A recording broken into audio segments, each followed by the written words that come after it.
Hello, everyone. How we all doing? Welcome to RPG Limit Break and the first night of the round of 32 of the Red Moon Waxing Bracket. Hope you all doing well today. I am Game Boy F9. I am joined by Microcorgs. How you doing today? I'm doing very well, thank you. Hope you are as well. I'm very excited to watch this race between two racers who show up for many of the free enterprise tournaments. We have beernerd versus Dragus tonight in the round of 32. This is the Red Moon Waxing Bracket, and you definitely want to get a win here and move on to the next round. But whoever is the runner-up tonight, their tournament's not over. They will drop to the waning bracket. But we got to figure out which one is which with these bosses in front of us, Game Boy. Yeah, that's right. We got quite the set here. D-Lunars and Wyverns and Ogopogos and the Elements. This is going to be great. So long as like all of them are at the moon, or we can let a few go in the underground. That's fine too. But, if they're on the blue planet, well, it'll be a short night, won't it? Yeah, I'm sure there's a few of these when the runners loaded the seed. They are wishing for it at low hit point spots. I'm looking at you, number 5 there at CPU. I'm looking at the gauntlet perhaps being in an easy spot early would be okay for the runners. But there's plenty of challenge in that list. So and it looks like we have a Cecil start. This flag set's kind of fun because you're guaranteed a powerful character to start, either Cecil, Edge, or Fusoya, and whichever two you do not get will not appear in the seed. So we got a Cecil start. He doesn't start off that strong, and we'll see how quickly both of these runners can get themselves up Mount Ordeals and start looking for that high-powered weaponry that Cecil can wield. Yeah, absolutely. And I believe we are about to start, unless my little timer is... but we are just... here we go. Live racing here on RPG Limit Break. And once again, hope you're all doing very well, as we're going to see Cecil's partner. It is Sid. I'd say that's a pretty healthy start there. Oh, and a tower key. Interesting. Very welcome start indeed, because out of the 3 potential starting characters, Cecil is the one who needs a little work to get going. Edge and Fusoya can do what they need to do right out of the gate, but it's nice seeing Cecil paired with a strong character at the start like Sid. Yeah, absolutely. And we are concluding the introduction, and then we're going to get started with our first selections. Eblin's usually a choice, Waterfall is usually a choice, and Dragus is going to go with actually going to Mysidia first, because we are playing with all free characters and no earned characters. Something runners have to decide. How soon do you want to look for characters? And I guess with Cecil, you want to look for maybe a little more. Some runners might be okay with Sid, but these 2 characters here, Black Mage Palom and White Mage Rosa coming in, are welcome sights indeed. This is a pretty good team already. Yeah, absolutely. I mean, that you pretty much got a full... you pretty much got the full team right here, and you still got one more character to fill. So very excited there. We're going to have an item store check. We see silk webs. I bet Dragus will write that down or put it into his mind, and we'll move on here. Beernerd selects option number 1, the waterfall, as does Dragus. That was a pretty healthy shop in Miss City. I think it was cabin, silk webs, and ether 1. So sometimes you kind of strike out with that peak and not get anything usable, but those are 3 quality items. A Sylph Call, which would be great if we saw Rydia. We haven't seen Rydia yet, but wow, Kane. I this is probably... I don't know if it's the best party you're going to get under this flag set with a Cecil start, but if it isn't, it's got to be real close. I'd certainly be happy. It'd be nice to get a decent weapon for either the Sid or the Kane to power you through the early game, get you up Ordeals, get that Paladin online. We'll see. Dragus going a little deeper. We'll see if anything big comes out of that. There's something big. That was a White Spear. Wow, that's amazing. Beernerd checking the boss spot. It was a mom bomb. That's not what we want to see. Mom Bomb, one of the potential bosses in this flag set, but not for these runners tonight. Beernerd now checking the treasury at Damkayan. Dragus will do the same. So we're pretty much doing about the same stuff so far. Those few extra steps that Dragus took to get that white spear right now, the looting difference, we'll see if Beernerd finds an equalizer. Yeah, absolutely. We did see a silk web at the bottom of Damkayan, so that's pretty good. 200 gold pieces on the way up to see a vanilla Edward at the top of the castle. Oh, this is the saddest, most heartbreaking vanilla character reveal. Yeah, and then Edward just gets dismissed off to the Tower of Wishes. Yeah, sad because Eddie, doesn't have the spoon and doesn't do much. But I guess also sad because Anna's there. Yeah, that's very true. That is very true. Here's a fire sword. That's not too bad for a cane on that promotion. Beernerd's going to challenge the Antlion Cave, a very nice early cave. Dragus is going to do the same thing.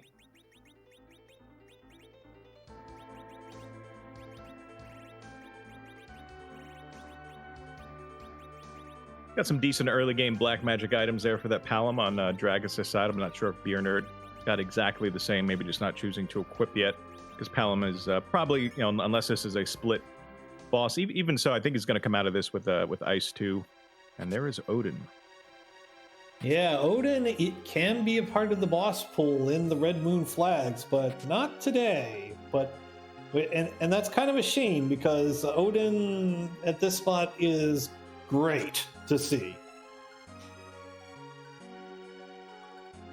Makes those store rages you get, you can see how powerful they are this early. Typically, you have those maybe in case you have to nerf a Kainatsu wave, but they actually do decent damage against the lightning weak Odin.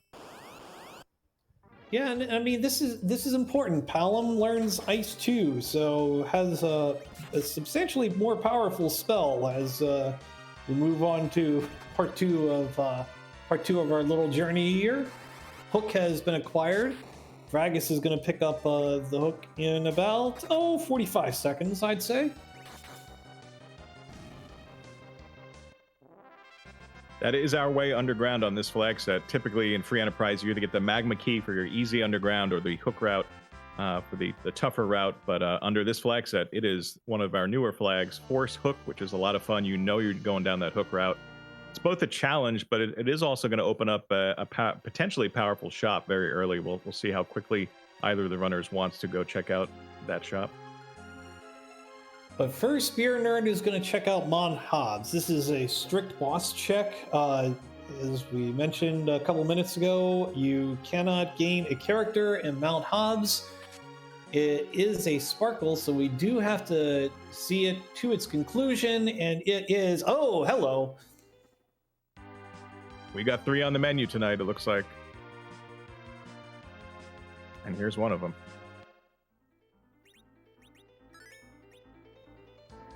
And I'd call that a successful fight over in Beernerd's side.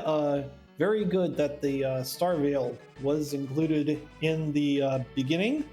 It was either given at the beginning or it was acquired via treasure box. I didn't quite see which one it was. Yeah, I believe you get a small amount with your starting kit under this flag set. Dragus having to reset, though. We'll see what he decides to do. Maybe make some speed adjustments. Yeah, a little bit unfortunate. This is going to cause him to fall a little bit behind, but still plenty of time. I mean, average seed length is going to be like 90 minutes or so. So, yeah, plenty of time to catch up here.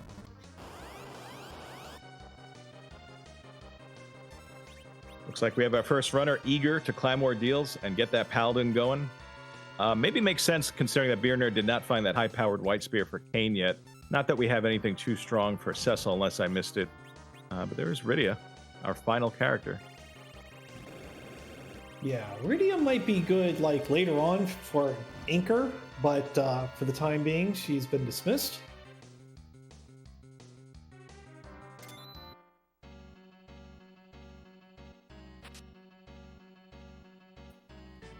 And basically, what I say by an anchor is that whoever is in the center position basically determines how fast the battle is going to go. That's in very simpleton terms.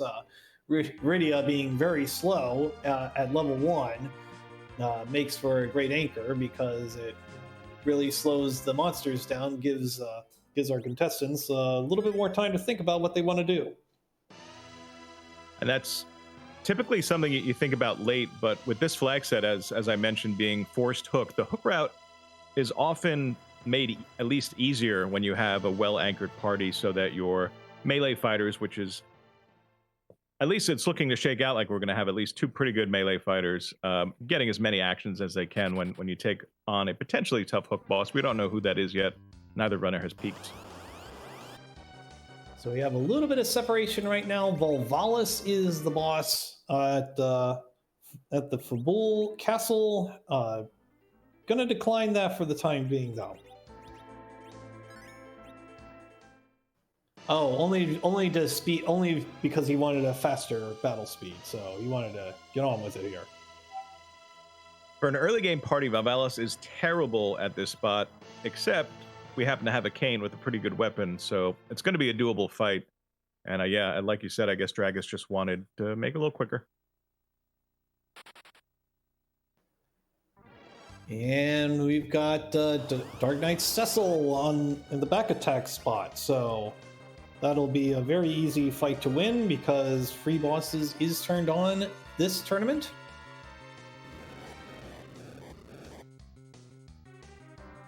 I'm seeing Val down in our nice graphical tracker at the center of the screen, but I guess she's not a required boss.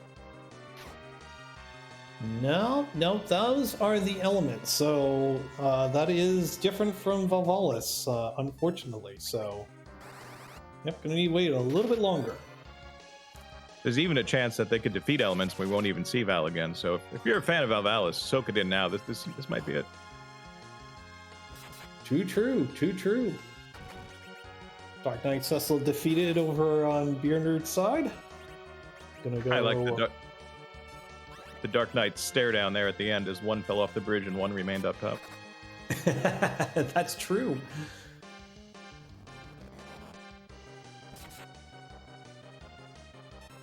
So this is very good. Dark Knight Cecil will become Paladin Cecil. I don't think... no, Paladin Cecil will have a nice sword in just a moment. And an Earth Crystal pickup for all that trouble. So that's going to open things up just a little bit. That Paladin might have a really nice sword. There's a low percentage that one of his top tier weapons could appear in the treasury under these settings. We'll see if beernerd rushes right over there and how generous the randomization is tonight. Yeah, Thor Rage, not dealing a lot of damage there. So, gonna have to use another one. Gonna have to use a third, I'm thinking.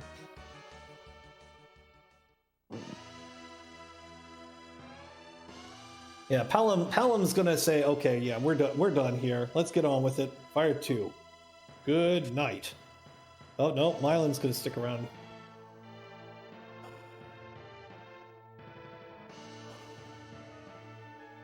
Yeah, usually a pretty quick fight. The fact that Mylon and friends appeared and all the lit 1 counters are extending this ordeal's mirror room fight a little longer than it usually goes, but I think that's going to be it. Nope. More counters. Yeah, all the lit ones here. I did not catch the prize for that Dragus one, but it does not look to be a clear item, or a key item, excuse me. Plumeria Knight, our tracker, has said it was a tiara, so that's actually not a bad pickup, really.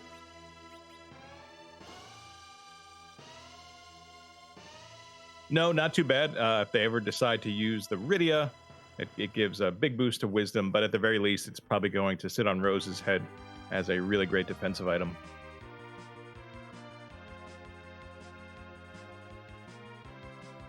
All right, now Dragus is going to take on Mount Ordeals while beernerd departs. If you're just tuning in, first time checking out either Free Enterprise or this flag set, both of our runners are hunting for 7 out of the 8 bosses shown at the bottom of the screen. You can see they both defeated Wyvern, so they both have 1 out of 7 required to get the crystal, which enables them to fight Zeromus. And kind of retracing some steps, though, I would wager beernerd, yep, is going to head right to Fabul.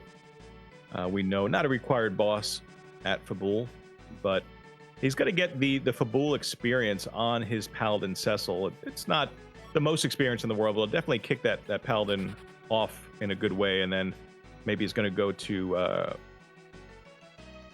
Zot after that, or maybe Baronin. My guess would be Zot to Baronin would be a pretty typical route to choose at this stage.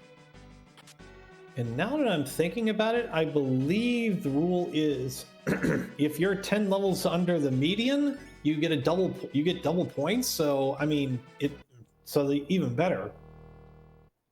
It's five levels under the median, but yeah, you will get double experience. So yeah, I guess he could be there. I'm not sure what everyone's levels are right now. Well, yeah. Well, Cecil's level 1, and everybody else is at least level 10. So Okay, yeah, level 10. Yeah, brilliant. So it should be close then to 10k-ish for Cecil coming in after this one.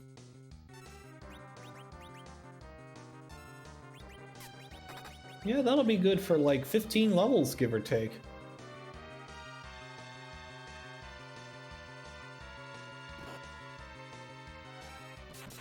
So again, for those who are seeing this for the first time, this tournament, worth noting that we actually have 2 tournaments running at the same time. We have the Red Moon and the Blue Moon, and excuse me, this is a double. It's a modified double elimination bracket. Now, Microcorgs did mention earlier that if you're the runner-up, you do get sent off to the waning bracket.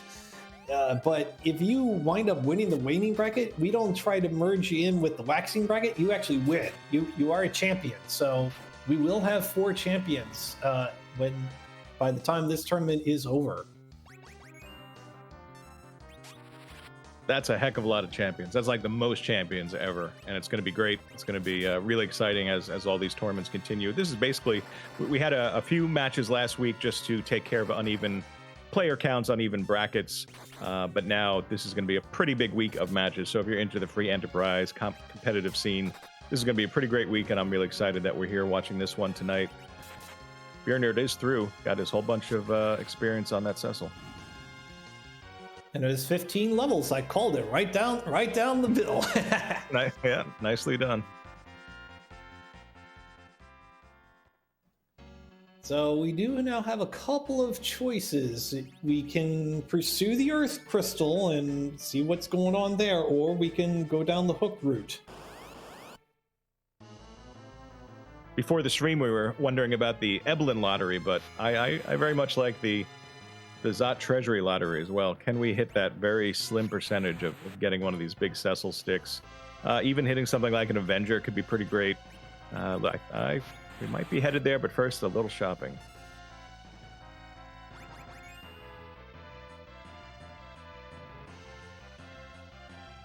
Successful fight over on Dragus' side, defeating the Dark Knight Cecil. If you missed it the first time, get ready for the stare down at the bridge. Actually, I don't know what sprite Dragus had loaded, so we might not get that stare down.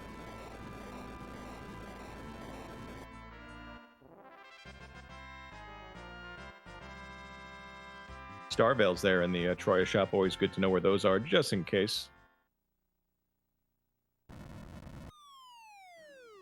It's the same stare down. Love it. Yeah. Both times the left Cecil was victorious. Well, looks like we are about to play the Free Enterprise's favorite game. Great. Yeah, it is time to raid that treasury. And what have we won? Catclaw, Leviathan, Murasong, Dragon Whip. Light Sword, that's nice. Gungnir Spear, Aegis Shield. So, how do we rate that? I'd rate that pretty good out of 10.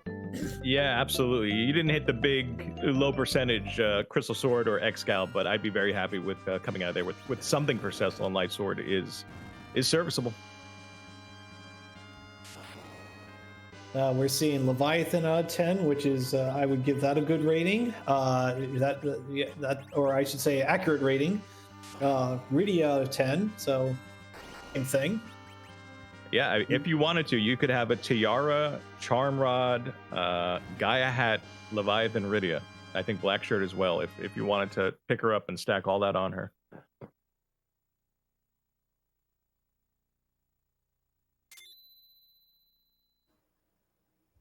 So yeah, let's.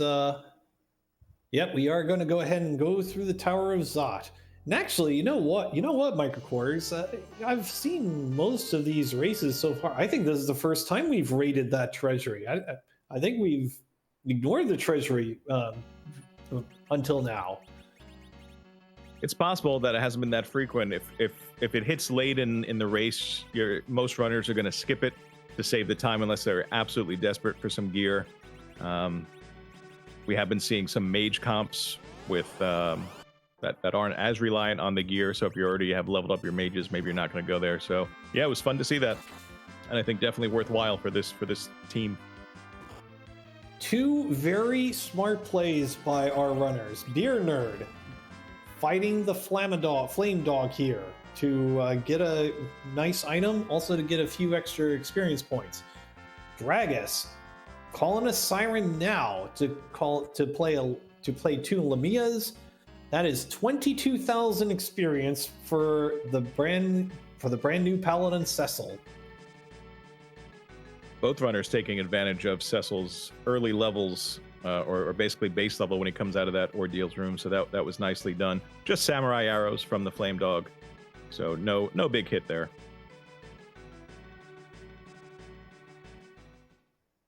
beernerd skipping through the rest of the boxes, and we'll save, and then we're going to fight some more bosses, because that's what we do at Free Enterprise. We fight and we take down.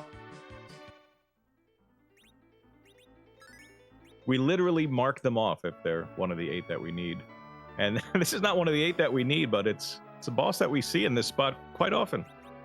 I know, right?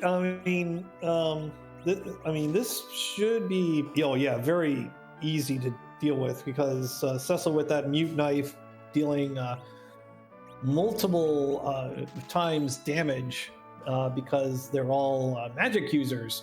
Sandy, Cindy, and Mindy are. So, this is should be pretty procedural here.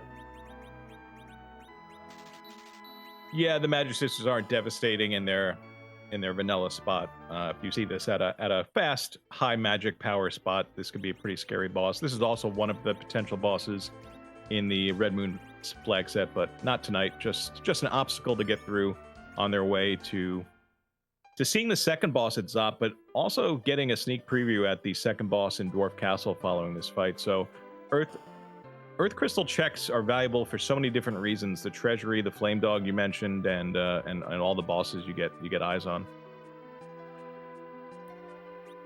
I imagine we're going to get a remedy out from Cindy here. We'll see. Dragus is raiding a treasury as well. Yep, I was correct. There's the remedy.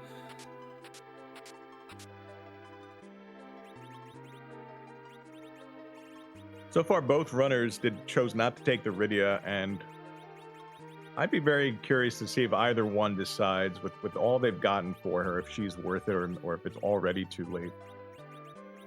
I'm thinking it's already too late, mainly because of their current position on the map, because it's just going to take several minutes to go back to Mystidia and come back and go from there.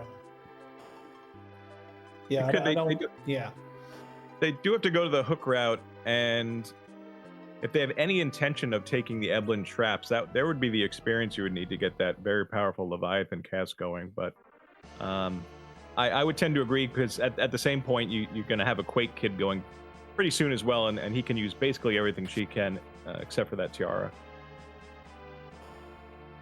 Now, with these constant revivals of Mindy here, does that result in extra experience points? I think it does.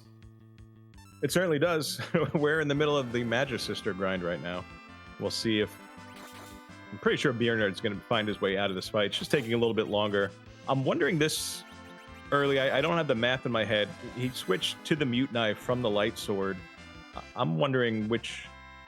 Because it does hit those multipliers. I wonder how close the two values are. Yeah, I'm not 100% sure, but down goes Cindy, so this should be a pretty regulation from here on out. We can see the nice use of the walls that get reflected onto the party to reflect magic back on them. The charm whiffs, and it's going to be the end of the fight. Yeah, well done. 15,000 experience. That's quite sizable for the team this early on.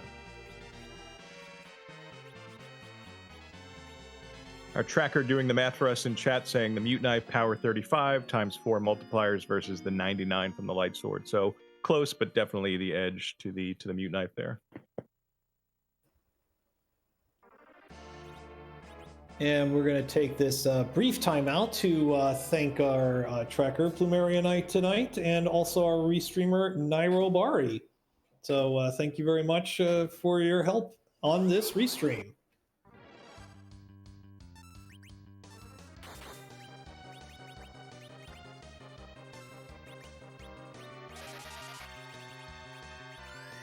Ooh, a sparkle. That's certainly sensing.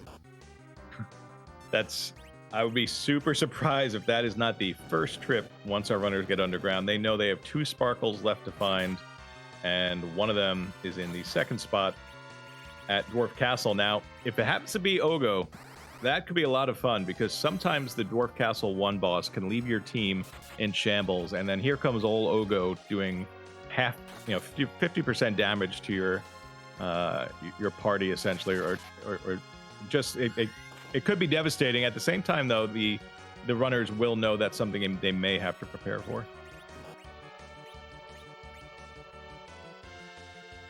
Asura is our boss here.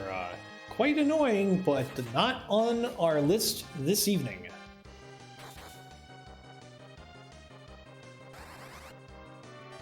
No, the magic is high here. You can see that Cure 3 is going to be doing thousands, essentially refilling any damage you do. So we'll see what strategy the runners employ to get through. There's always the option of throwing out a couple Star Veils. Right now, it looks like beernerd's just trying to DPS race what Asura can do. We'll see how successful he winds up being, because there's a full cure. So far, so good over on Dragus' side, meanwhile. Yeah, a very quick destruction of the Magus Sisters, so nicely played there. Cecil only dealing 300 damage to Asura. Really? That's interesting.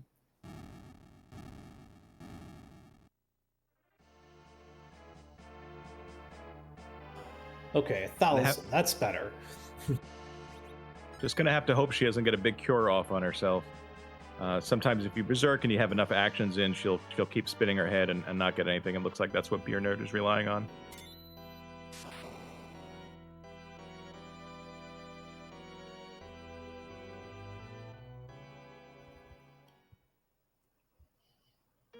Oh no!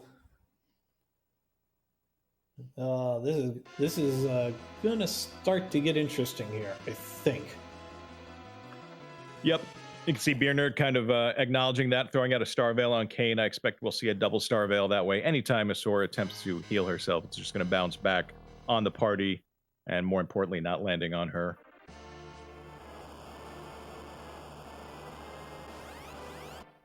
Yeah, all this is giving Dragus a chance to catch up here. Pretty much our runners have done, excuse me, virtually the same stuff. So, yeah, we got quite a race here so far. We sure do. Dragus, one of his first actions was throwing up a Star Veil. We'll see if that helps that catch up that you mentioned.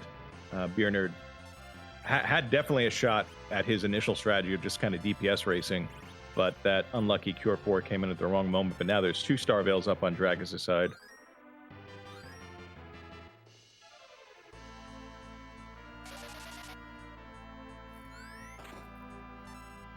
There's Berserk over for Cecil over on Dragus' side. We're pretty much racing here to see who's going to go down first. And I think that's going to be beernerd, but I guess we'll find out. Kane goes down, though.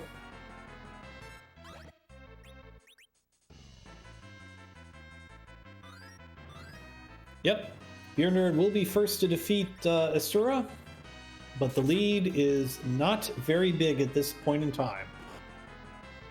Maybe 1 or 2 more hits over on Dragus' side, and going to be following beernerd right at Azat. We'll see the item they get and where they choose to go next. I would assume Baron Inn is on the table, because it's a nice routing. It deposits you right next to Baron.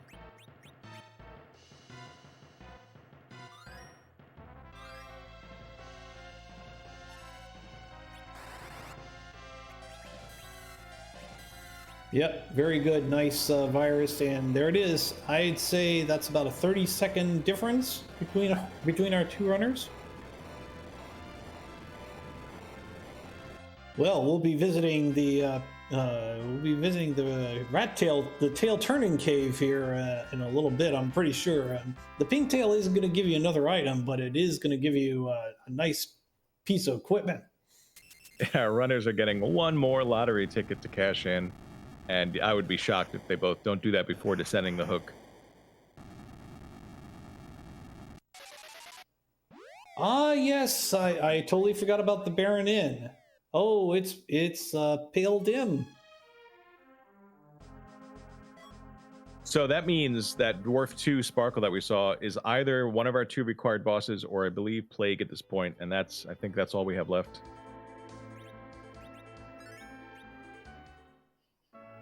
Dark Elf, another non-required boss. Me change.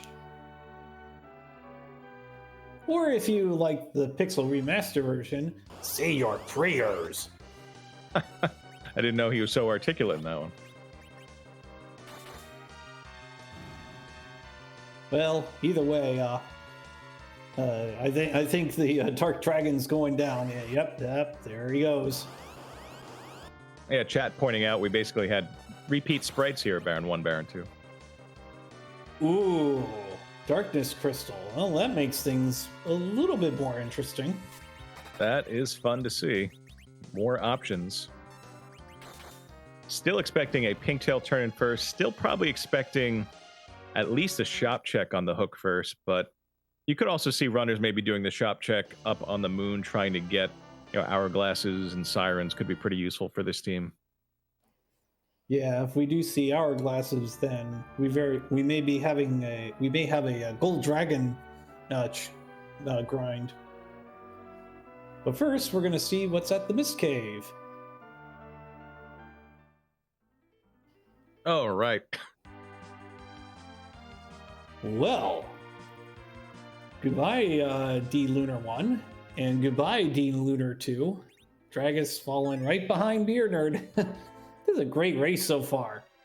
It's pretty great, and yeah, now we have a 50-50 at Dwarf 2 being Ogo.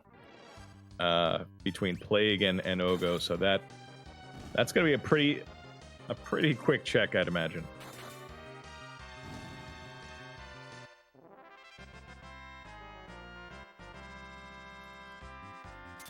Yeah, this is. Oh, go ahead. I was wondering, did you notice that either of the runners checked the waterfall boss? It was Mom Bomb, if I recall. So, yeah, we will not be fighting the waterfall boss today. Wee Pigtail is good for a mass immune. That's good for money. One of the nice things about the flag set, when you know that you can't possibly see an Edge or Cecil in a seed where Cecil's not the starting character, you know what your money items are for sure.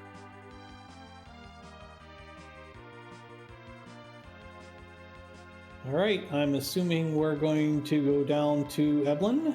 Yeah, we certainly are, but are we going to go through the castle first, or are we going to... I think we are going to go through the castle first, yeah.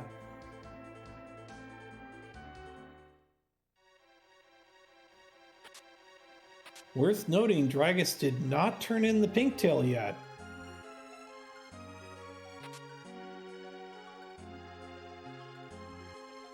Yeah, that could mean that he's planning on leaving, and maybe it means he knows he's going to go check the moon shop at some point, or could be that just didn't occur to him. But we'll see what he decides to do here after selling off a lot of his unneeded loot.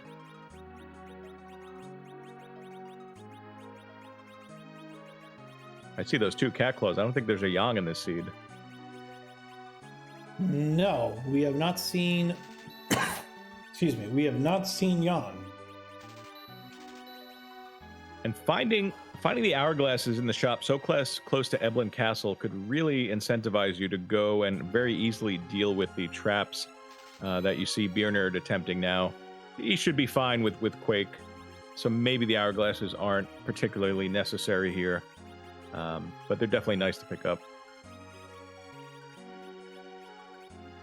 Yeah, they'll certainly be excuse me, they'll certainly be more useful as we go through the later portion of the game.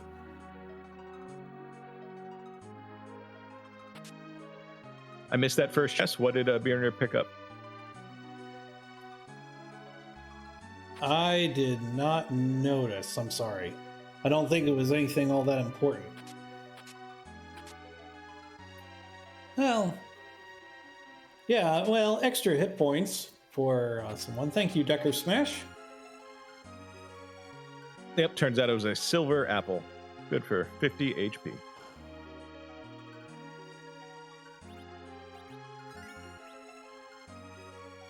We did see a Stardust Rod and a Siren over in Eblin Castle as well, so that's going to really boost black magic power.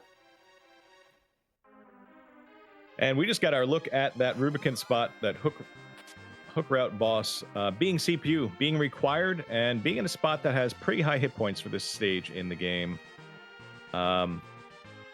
Both Leviathan and potentially Quake could be pretty useful against this boss, and it looks like Dragus is just marching forward, and we'll see how he chooses to deal with that CPU and whoever precedes him at the King Queen Eblin spot. Well, a little bit unlucky over on beernerd's side, trying to cast Quake, but pretty much all 5 monsters go into the queue at the same time, and they all chose to defeat Palom, and now we're going to try to knock them out one at a time here.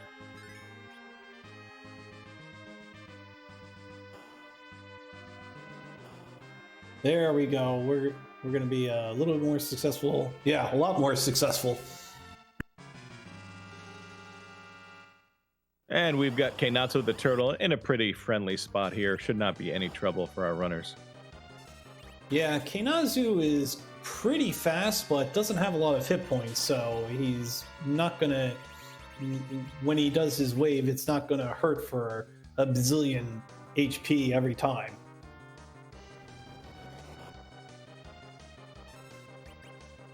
No, I think it's only several hundred before you do damage at this stage, and already lots of damage going out. So I think no danger. It's just going to be the slog of the CPU afterwards.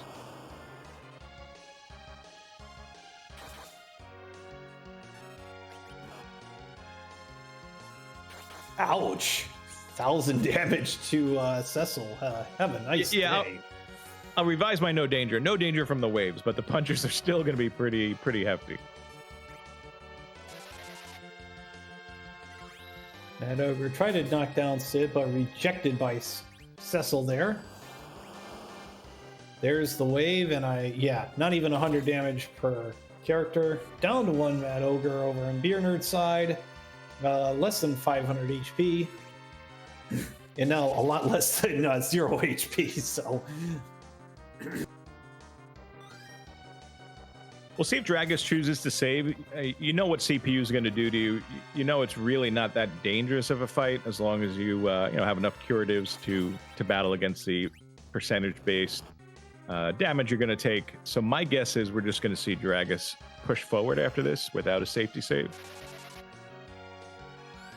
Yeah, I think I'd agree with that for sure. That was a samurai bow for those mad ogres, so I believe Eblin Castle really wasn't much. So yeah, so it was pretty much good for just 21,000 experience points. Which is valuable, but yeah, when you have a Cecil on your party, you basically have one of two items in mind. You either want to hit that Excal or that Crystal Sword and basically trivialize much of the rest of the game. When you don't hit, you're happy for the experience, but you're also wondering about the time taken there, because we can see Dragus is a few minutes ahead now through the hook route. We'll see if beernerd makes up any time with the extra experience gained. Those Hourglass 2 pickups are pretty valuable, though. We've seen, I guess, one guard fight. I don't think we've seen the DMs yet, so those are always nice when you hit the Fey March early and you can see one of those hourglassable bosses in the Fey March, and both runners would be ready if that is the case tonight. But you can see what the CPU fight's doing over on Dragus' side, because another one of the challenging flags on this Red Moon flag set is there is no back row glitch. So even if we have some decent weapons for both Kain and Cecil, but the main source of hit points here is that big CPU orb in the back, and you're just not going to be doing full damage to that orb.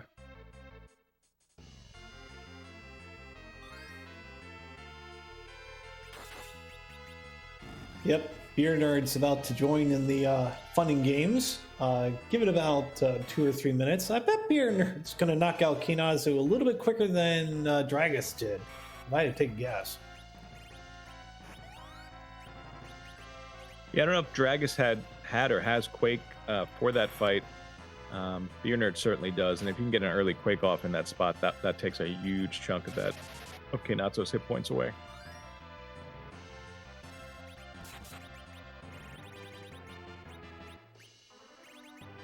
All right, so while we're going through this, we did notice we did note that we got a lot of races going on this week. I believe somebody was calculating like 45, 48. It's a lot of races, let me tell you.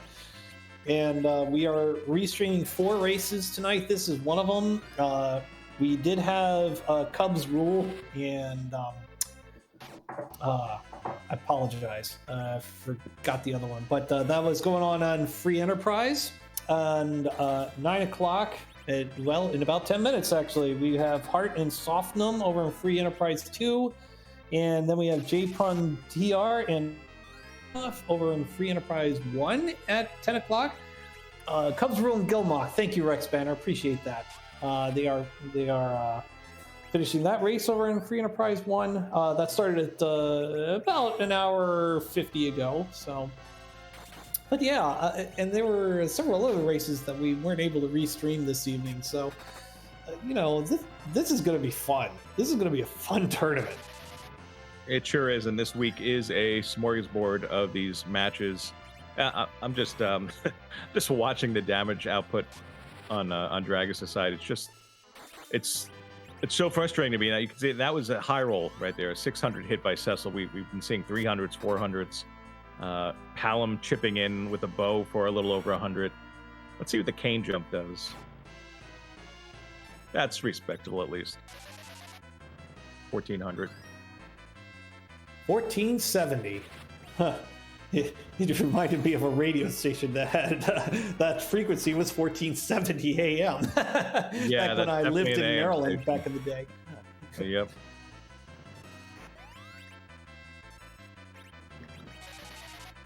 But there's 21,000 hit points to get through on that attacker. Looks like even Cecil's being drafted as a white mage. The rare white mage usage of Cecil, just you have to deal with the constant small damage, but the constant percentage-based damage coming out of that attacker. It's basically a battle of attrition here. You're knocking out Kainazu smooth as you like. That way you've only dealt five hit points.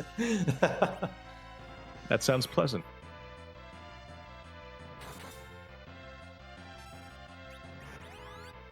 So yeah, so beernerd and Dragus have been a part of this community since it was like 3 months old. Believe it or not, I actually did a little research before the broadcast. Dragus joined on May 19th, 2018, and beernerd joined 12 days later. So they have been part of this community for a very long time. So definitely follow our runners if you.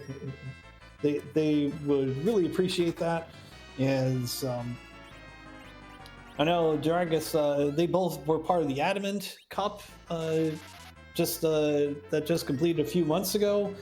They both made it to the round of 32. Dragus actually went 5-0 before losing in the round of 32. Dragus also was in the round of 32 at the Lolly Ho League, and also was part of the Fabul Gauntlet. And and I also noticed that he's part of Cusa Grande this year. So yeah, a lot of history for our two runners. Yeah, that's for sure. They joined basically 2 years before I did. And I do remember watching both of them before I became an active player. And so very experienced runners. They know how to deal with this annoying CPU, which unfortunately just means keep hacking, keep curing. You're going to get through those 21,000 HP eventually. And we'll see. And then we'll see what they do. I highly anticipate an immediate trip to Dwarf Castle. And pretty soon for Dragus as the big orb goes down. Hooray! It was a good thing I was starting to run out of things to talk about here. We do have a question in chat. What is Cusa Grande? And it's a tournament by Brosenia. I hope I pronounced that correctly. And basically comes up with really interesting games. Really games that are never played, and they have to play them blind. They have to complete them blind. So it's a really interesting tournament. That's the Cliff's Notes of it. Brosensha, thank you very much.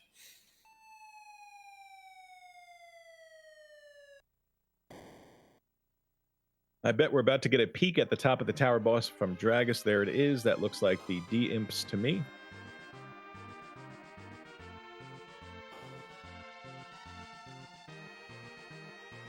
So not a required boss, but still might want to fight it because might have a very important key item as we go through here. They could have, it could be a vanilla tower key, which will gate an unseen, unknown boss. There's a few important ones left, but I'm very anxious to see who is at Dwarf 1, because I think that is what we're going to find out in a very short amount of time.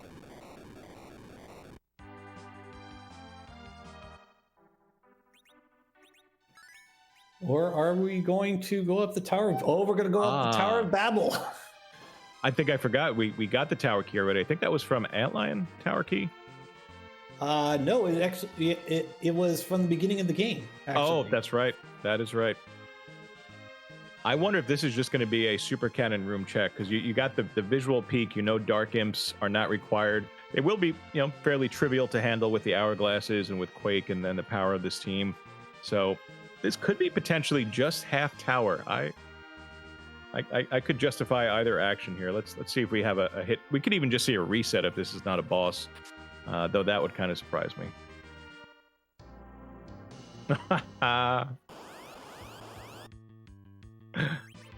Oh, and I remind you that this is one of the best flags in Free Enterprise, the alternate Fabul Gauntlet.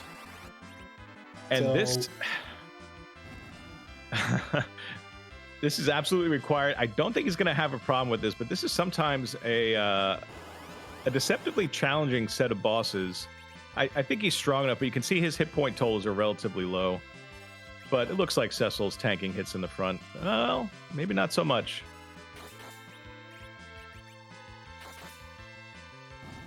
Yeah, and I'm seeing hourglasses down.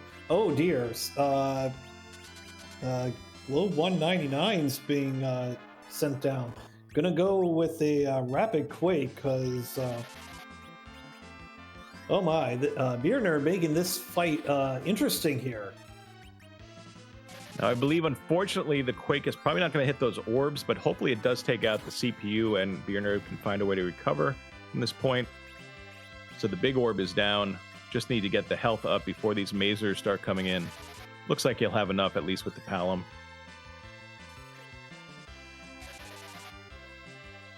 Woo! Dragus taking some time to heal up before finishing off part 2 of the Fabul Gauntlet.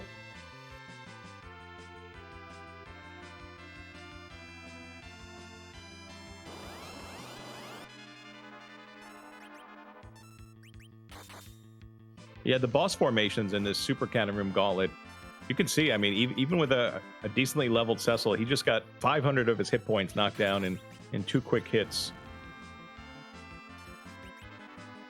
Yeah, and so far we're 3 from 3 for Chimeras. Luckily, all these monsters are very weak to Quake. Really, just Quake is a very strong spell and can wipe out these mobs, which is exactly what you want here. Ah, this is much better. Black Lizards.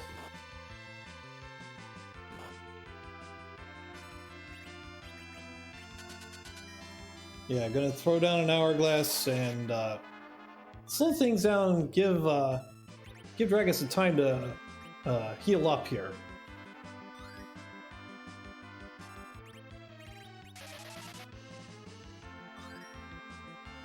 Got beernerd through the hook route as well. We'll see if he mirrors Dragus, and with that tower key in hand, wants to see. And if he does, he'll probably be pleased to see it as one of the required bosses. So Dragus will be at 4 out of the 7 required done once he is through these tofus, which really want to hit with some kind of magical attack. And I think we have a nice J item there.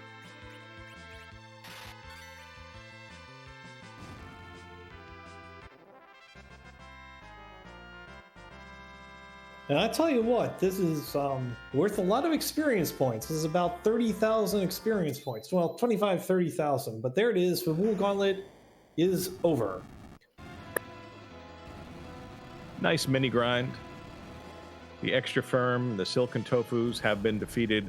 And now we'll see if Dragus decides to pursue the entire tower, or if he's happy enough with getting the boss and checking the item on the way out.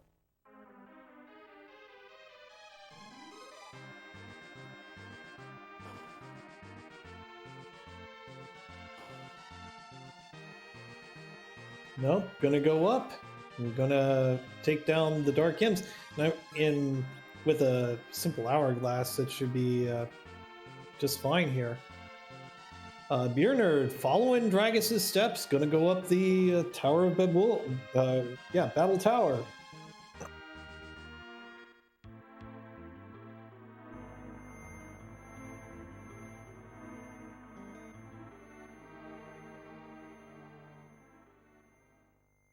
Both runners choosing not to do any party rearranging. Our tracker, Plumeri Knight, bringing up that sometimes, because you can tap I believe the A button, it'll remove the text box, and you can actually peek the boss before engaging, allowing yourself to either heal or rearrange your party a little bit.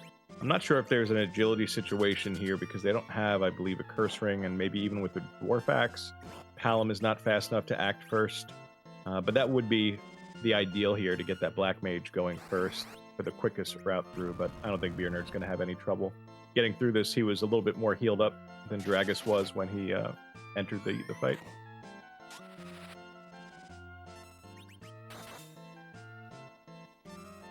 Meanwhile, Dragus did Hourglass the Dark Imps, and this is pretty regulation from here.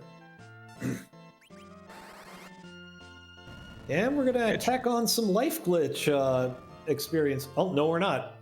Decided to quake the rest of it. Quake too strong.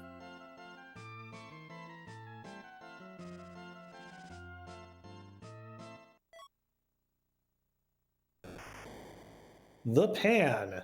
Well, this is perfect.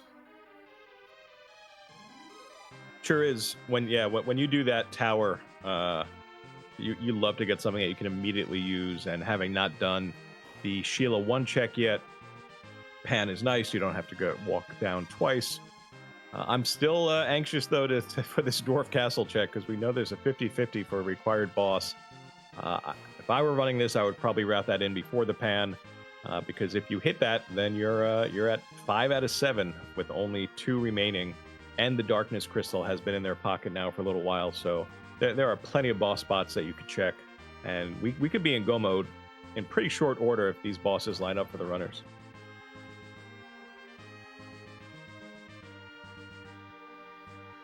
Well, let's see if Dragus decides to continue the cliffhanger. That'd be nice and kind of evil, actually. Yeah, stop making us wait.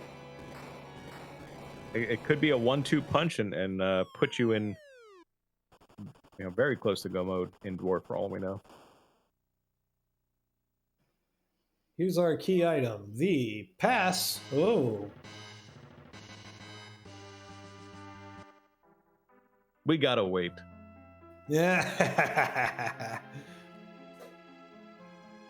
I'm liking this. Dragon's just keeping us in suspense.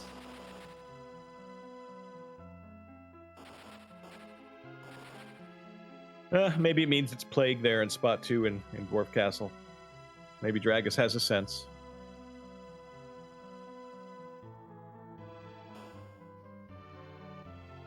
All right, 5 little heroes going down Sylvan Cave, scooping up Yang, popping him on the head with the pan, and from the good fairies is actually, the rat tail. Wow, all the free checks coming up here.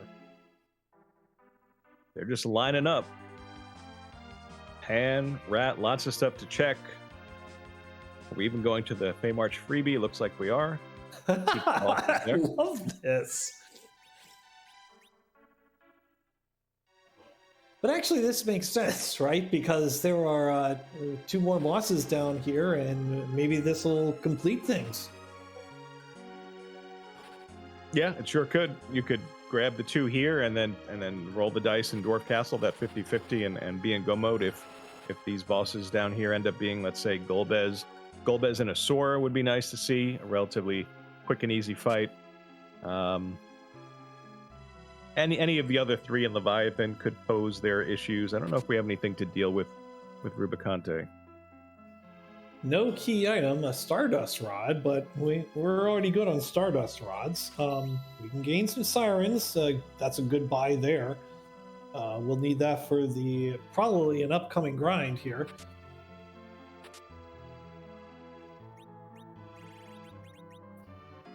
And Bacchus wines for Beer Nerd. And are we going to check the job? Oh, no, not yet. Well, there he is. There's the job dwarf. He's a store clerk. Oh, and here's another one. He's also a store clerk.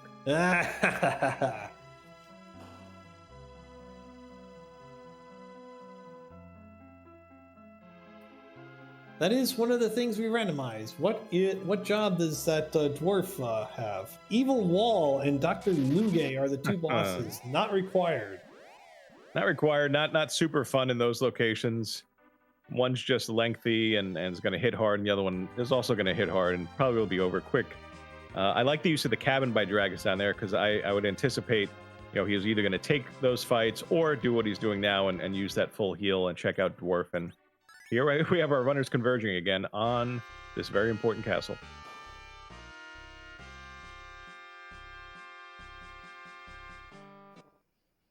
We're going to do a little bit of spell rearranging. Now it's the required boss either way. It's Rubicante or the elements. Wow. I believe in this case it has to be Rubicante because the sprite changes for the element. So this is Ruby, definitely, and we could see that Ogo in the next spot. So this could be a really big check here.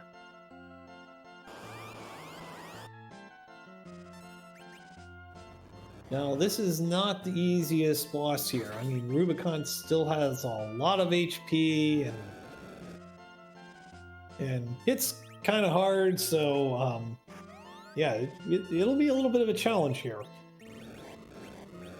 Especially when he glares down your big Quakecaster. Yep, that only slows things down.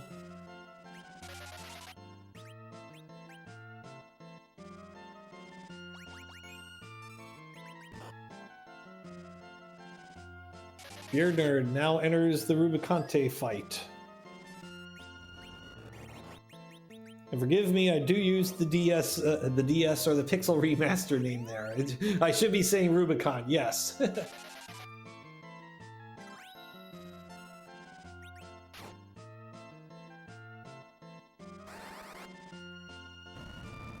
right, here comes the Quake. Is this going to be enough at this point with that jump? Not quite enough, but I don't think it's going to take too much more. Glare on Sid is probably the perfect target. How much HP is this? Oh, I guess it's not as much as I thought it was, but... It's close to 10, a little under, I believe. It's maybe 8 or 9, somewhere in that range.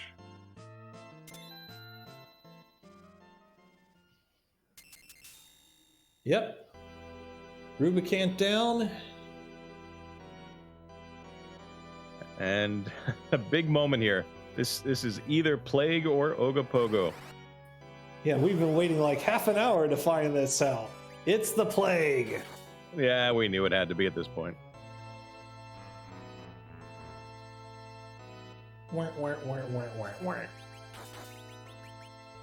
But at least Dwarf provided the Rubicante for us to make progression that way. So we're going to be at 5 for both runners on the way out, and a lot of different places they could go from here. I would imagine the moon is going to be the place instead of chasing the Feymarch bosses. We'll see if there's a Pan and Sheila 1 check that yield any other boss opportunities, such as maybe the Baron Key or the Twin Harp.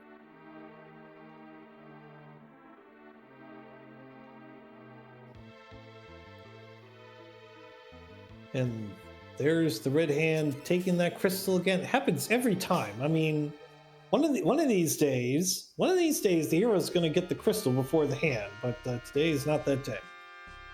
No, it'll probably happen in one of the races tomorrow.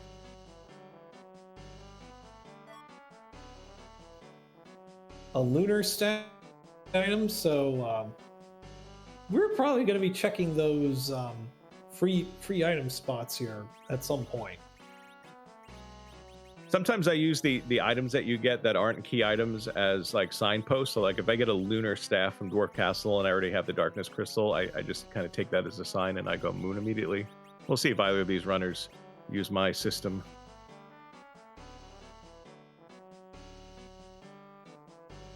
Not sure if we can read into what King Giad or Luca provide in that way. Are they true signposts? Not sure.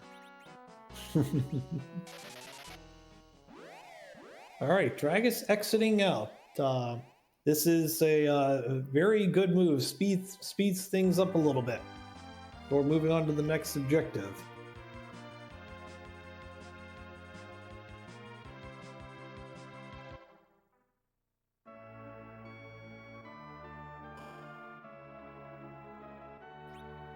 Beernerd completes all the fights.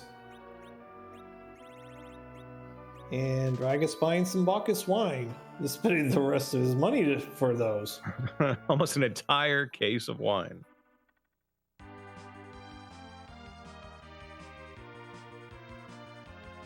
Pretty nice. It'll free up his white mage for cure casting, for blink casting.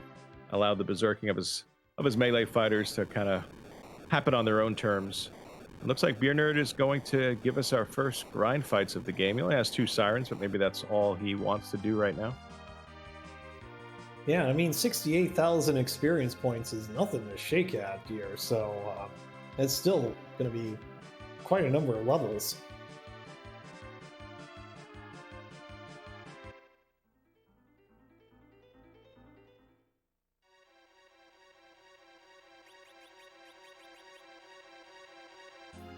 All right, so Dragus he actually had a good play. He didn't go turn in the pink tail first, and it turned out to be just money. So the rat tail is good for a glass helmet. So yeah, we're getting a lot of whammies so far. Yeah, I guess the only thing you can say for that glass helm is maybe if Ogo is in a really hard hitting spot, you throw that on your Cecil and or your Cane or something, and you either get good cover or you just let your Berserker swing away without fear of taking those physical attacks from Ogo.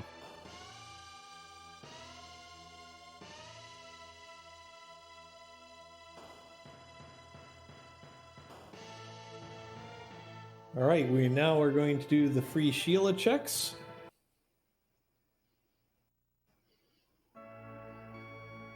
And the first check is the Baron key, very important key item there. And the Magma key, not a very important key item.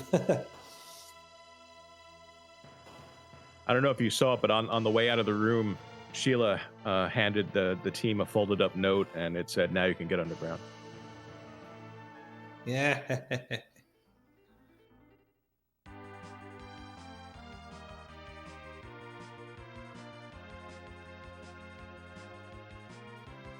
Is it time to go to the moon? I believe it. I believe that it is. Not gonna check out the Baron key yet. All right, Game Boy. Some seeds I remember, some I don't. Who was the Baron 1 boss? I forgot. I believe it was Yang. That may be why he's not going down Baron yet.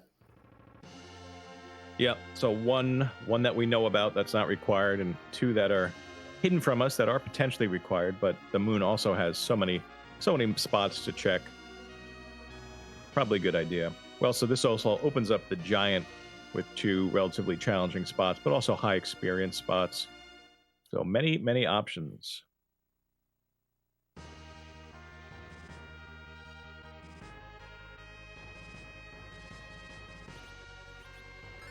So beernerd is going through a similar procedure that Dragus did when he went to the Fey Marsh.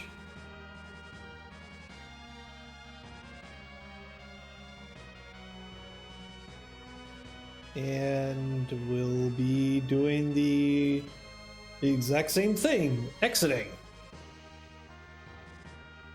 Yeah, I'm not sure if they could they totally gate the boss access. I'm not sure if they can. I guess I would say the odds are in the runner's favors to fade those spots, and I think they both recognize that. I actually, the only way they could gate it is if they both have the twin harp and the package at the same time. That's the only way they can gate it. And then they would have the last 2 required bosses. Yeah, right.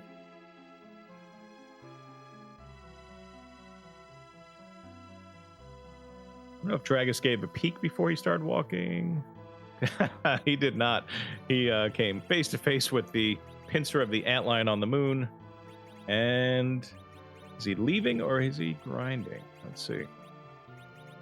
I think he's going to be doing some grinding. Yep. Let's see. 1, 2, 3, 4, 5, 6, 7, 8, 9 key. 9. Excuse me. 9 key items. So not quite enough. So we'll only be going for 90k a battle. Which is still a lot, but it would be nice to get that one additional one. If only the Cave Bahamut fight here was something a little more forgiving than Antlion. You might be tempted to do that first, especially if it's a free fight. I might also be tempted to maybe take the Morisame altar first, looking for that 10th key item. But we'll see if Dragus is just here for the experience or if he also intends to take on the Antlion. Taking on the Antlion would be pretty difficult, I would think, yes? At this spot? Yeah, it's going to hit you pretty hard. You probably would be relying a lot on maybe some bluffed up Palom magic and blinks.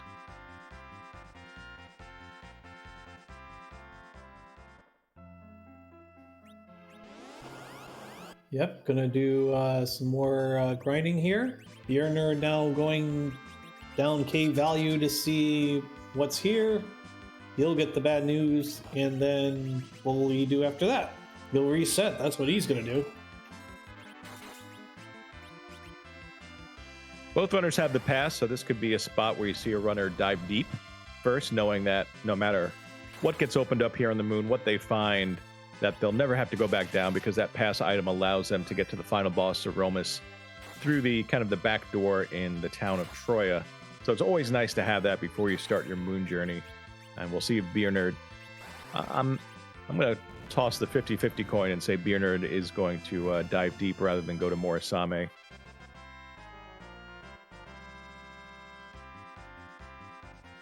Yeah, I definitely think that's what's going to happen here. That just 5 key items so far.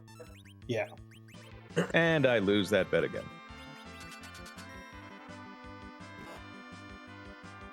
Sometimes when I do this check, I'm thinking to myself, I'm doing this because, I would hate to do all of the bottom of the moon and then find that boss I need, up here the whole time. Whereas if you get this one and it is a required one, and then say you hit the next one lower on the moon, then you're done rather than having to go through the entire moon.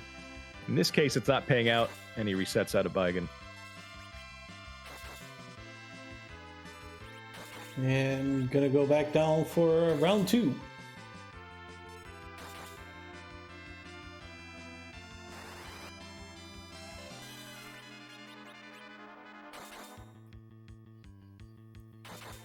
Meanwhile, the grind with the gold dragons is continuing. There's the life 1 glitch, so that'll be 90,000 experience this time.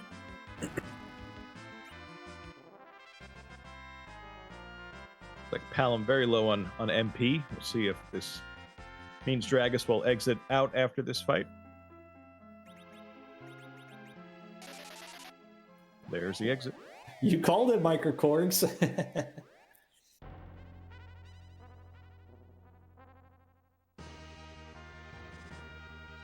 beernerd gonna grind on 3 warlocks. The 2 big, well-known lunar grinds, and we're seeing both of them. We saw the gold dragons on Dragus' side. Now we're seeing the warlocks on beernerd's side. Often you'll throw a mute bell at the warlocks because basically all they do is magic with one hit at the end sometimes. But the hourglass works as well.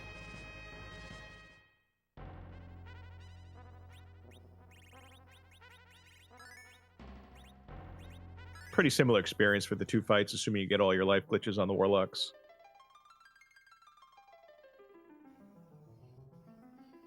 Definitely did on the first one, and definitely did on the second one, so that's well played there.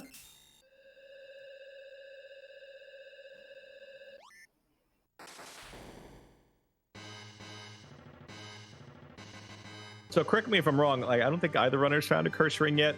Sid's a decent anchor if they both have the dwarf axe, but his levels are creeping up, and he's losing the ability to be that perfect anchor. Yeah, I have not seen a cursed ring yet. Now I'm going to be curious to see if Dragus does carry out the fight against Baigen just for the key item. Nope, resets. He didn't even give you time to get the question out. Well, I know the answer. 42. There we go. I don't know the question, but I definitely know the answer. Yeah, both runners quick resets when they saw that Baigen. Not interested.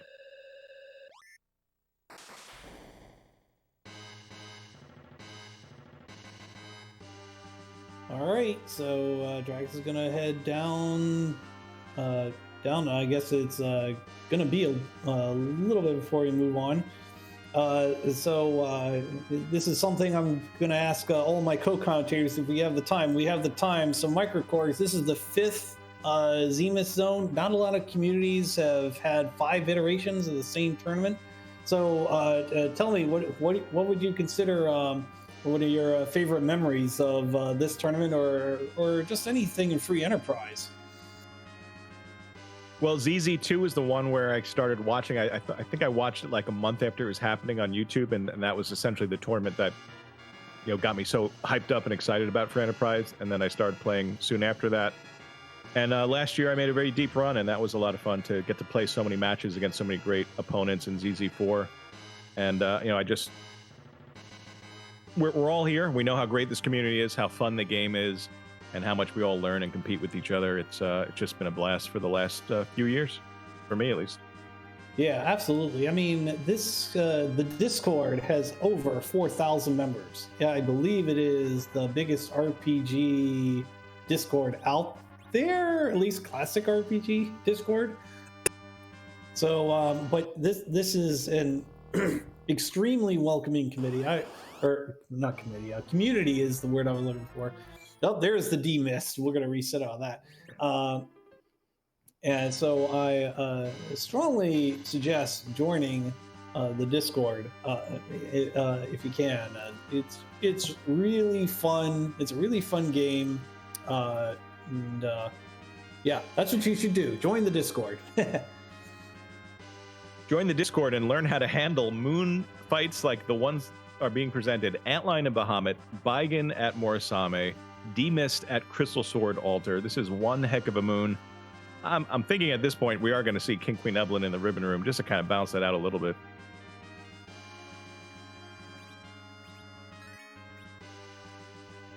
Yeah, and just a reminder, as beernerd taking on a treasure boss here,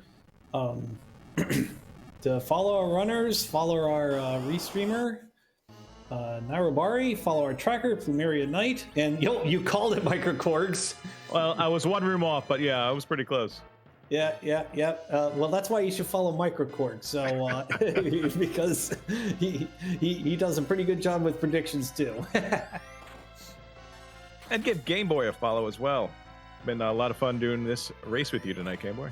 Yeah, same here. It's been pretty fun. We do have a successful fight over beernerd. Gonna gain an item that he hopes is gonna be really nice. And just as I saw it, it just faded away. Darn it!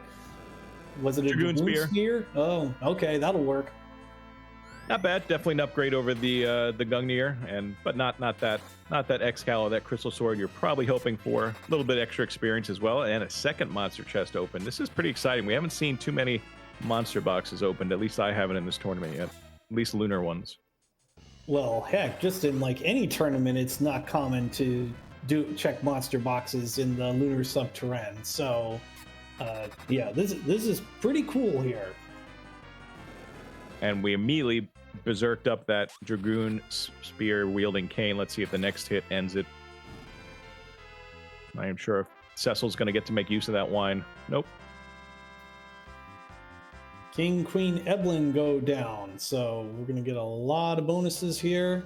Ribbon over in Dragus side. And once again, I missed it over at beernerd's side. Darn it. We had a white shirt. Well, that's not terrible. I mean, that's a nice boost to white power, or white magic power. Excuse me, for Rosa, unless the white shirt's already been equipped, in which case, never mind. I think it's time to laugh in a staccato fashion. Ha ha ha! Is that it? That's pretty good. I like that. Now.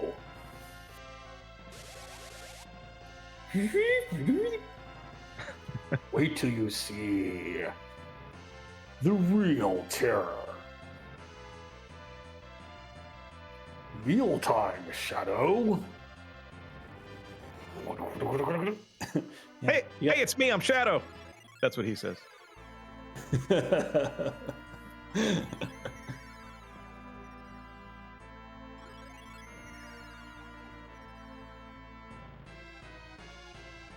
Well, assuming that Dragus gets through it, he'll be at 6 out of the 7 required bosses, looking for just one more, with one more spot on the moon left to peak after this. But this is a lot of hit points of Golbez to get through, and I don't think this spot has tremendously high magic where Golbez is going to destroy himself in a few spell casts.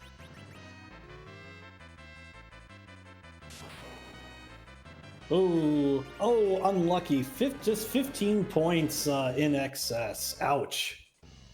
Yeah, it's a frustrating spot because a lot of times you do want to rely on Golbez's own reflected spells doing the most of the work for you. And you can see that the Lit 3 is going to hit okay, but it's just high enough that it is going to take out these kind of mid-level characters. Beernerd going straight to the 2 treasure boss, so joining Dragus here.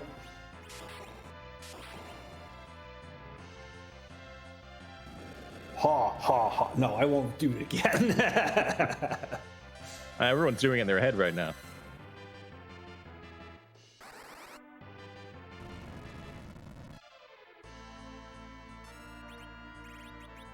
Yeah, still not enough HP. Well, I mean, this is a very high HP spot. Isn't it like over 40,000 or something like that? Yeah, I don't know if it's 40 exactly or it's 42, but yeah, it's just one of those incredibly high spots, and because of all those things I was mentioning with the magic, and you can see, and we're chipping away, but we only have one character up, and I'm wondering with the anchoring, if that Star Veil's going to last. Is that a concern? Guess he's full. Let's end this. There, I didn't finish it the last time, but we do have victory over on Dragus' side, so Palam is going to get all the points. Yep, well done by Dragus getting through that. One more boss remaining, and Avenger's a nice pickup, but no progressing key items at all. Dang. This might make things interesting. Where maybe we'll have to deal with a Twin Harp or Luca Key or a Package. What do you think? Or will we have Vanilla Ogo Pogo at the Masamune altar, which we're about to check on Dragus' side as beernerd is working his way through the Golbez fight at the Ribbon Room.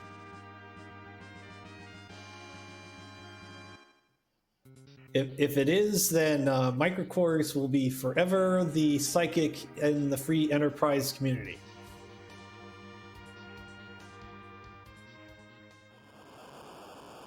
Let's see. Although I'd still play this. I mean, yeah, this is an easy win. Not quite as scary as Vanilla Ogo Pogo.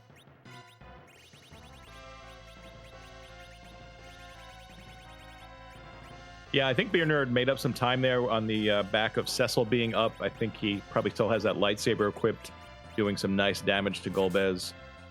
And both of them don't have a lot of cabins. I don't think they're going to need too many more after this. But we'll see where they go next, because the answer is not 100% on the moon, at least. Smart play by Dragus, telling the guards to take a break by casting that stone spell.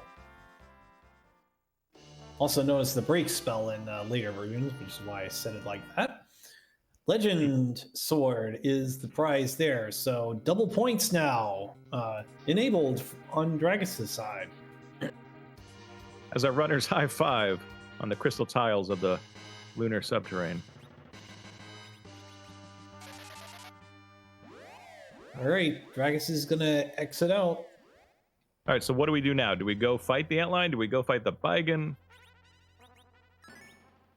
I would have an argument to fight the antlion, but no, I think we are going to go to Baron. Yep.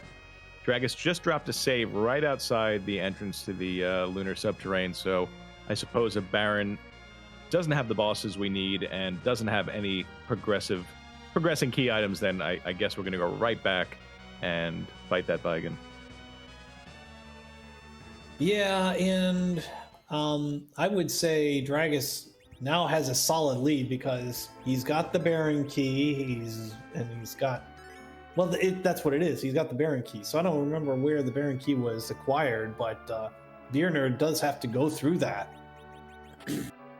I believe Baron was Sheila 1, so not requiring the pen, but would require beernerd to complete the Sheila 1 check, which I guess he did not do.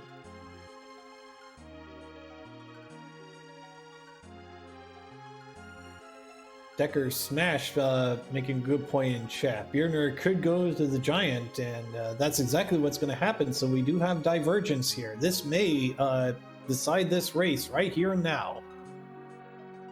Could decide the race. It could also set up a very interesting situation where they both find one of the last required bosses.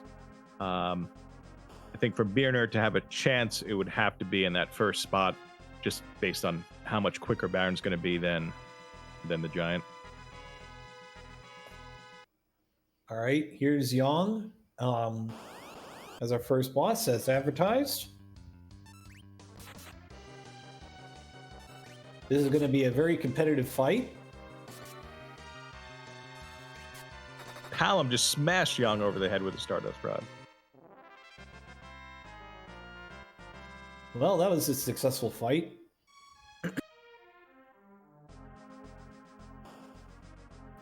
You ready for another competitive fight? I'm ready to see if it's one of these required. Is it Ogo? Is it a Sparkle? No, it's Tentacles. Well, there's still one more chance. But it looks like we're going to get a peek at the element spot on the Giant before we get a peek at the Baron basement.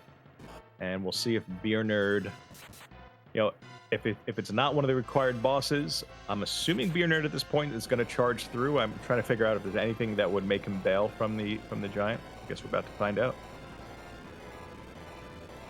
Well, that's the other Mylon Z. Or that is Mylon Z, excuse me.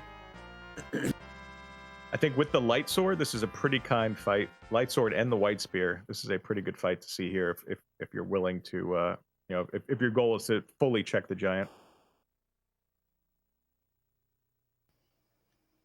And I believe that is what's going to happen here.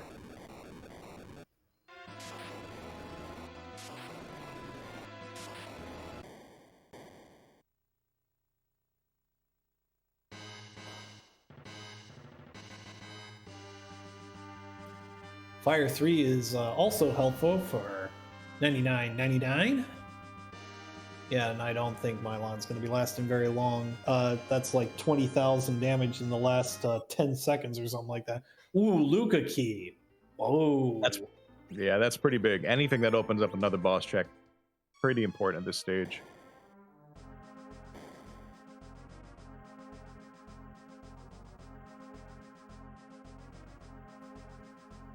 But first, we're going to check the Baron basement. Will this result in the 7th boss for Dragus? We are certainly narrowing down the odds, reducing the chances this is not one of them. Do we see that Sparkle? Do we see that Ruby Sprite? We see the Sparkle. Oh, this is huge. I would say this is race winning right here. Yeah, I'm looking at the HP totals. I'm wondering if Dragus is going to take maybe 1 or 2 Siren to eggs. Gonna have to get through this fight first. I think he should be okay. We'll see if he makes any anchoring decisions. Mylon Z goes down over on beernerd's side. It is worth 100,000 experience points. So, but the next boss must be elements for beernerd to stay alive in this race.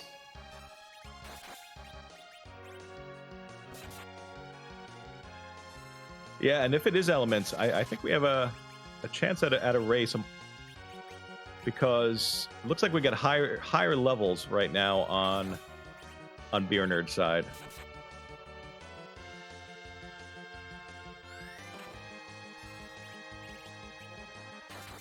It is not. It's Bahamut. Oh. Yep. That is bad news for beernerd, especially if those elements are behind the Luca key given by Baron. That would pretty much end it.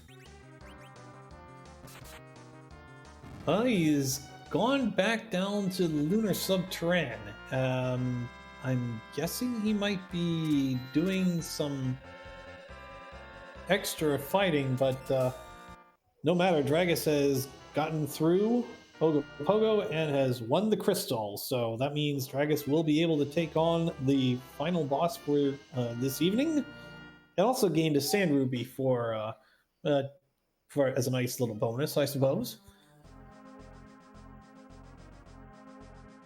Looks like beernerd's gonna tackle that D-Mist, try to get a key item from this spot, and then maybe try to get one from the D-Mist check in Mist Village.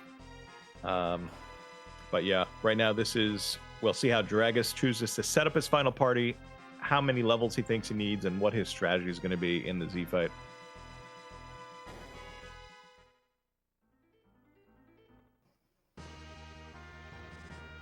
Uh-oh, look what we're seeing in chat now. We are seeing 5Z question mark flags. So I guess we have to make that little discussion because Dragus has the pass. Well, make it 8Z question mark flags. That's a lot of Z question mark flags. I mean, I guess everyone knows we're going to go fight Zeromus now. Just regular old Zeromus, looking like the monster he is. And Dragus is happy with this party. Doesn't feel the need to change up anchoring or get any additional levels. He's ready to tackle plain old vanilla Zeromus. Is that what you're getting at, Game Boy? Yeah, that's exactly what we're getting at. We're going to play a regular Zeromus whose sprite has been changed because this is a randomizer and we don't randomize where Zeromus is, and so the authors of this randomizer, well, mainly Scala Kitty, has put in a lot of sprites, over like 600 or something like that. One of which premiered over in Games Done Quick a couple nights ago. So it's time for the question. Go for it, Microcorks. The question is, out of all of those sprites that you mentioned, whose butt are we going to kick tonight? Is it the slime? Is it the Dragon Lord? I just want one of those sprites that spans the entire screen and that the party has to walk over to attack Z. Those are my absolute favorites, the humongous ones. Though also the tiny little metal slime, as you mentioned, is also fun on the opposite end of the size spectrum.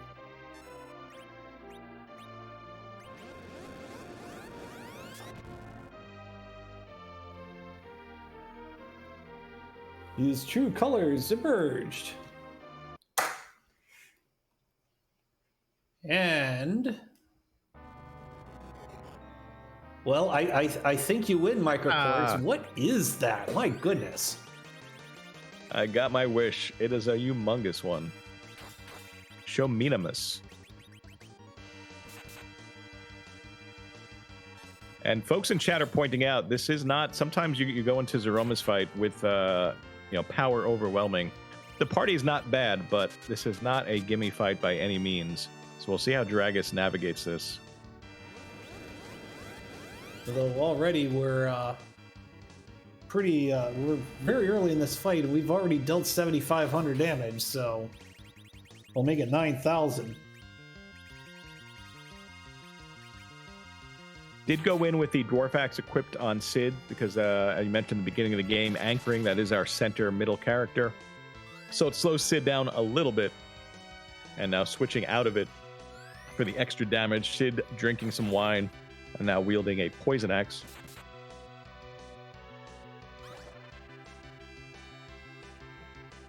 Gonna go with a bluff. We'll get a little bit of extra time here because this Big Bang will be nerfed because of that silk web that was dropped early in the fight.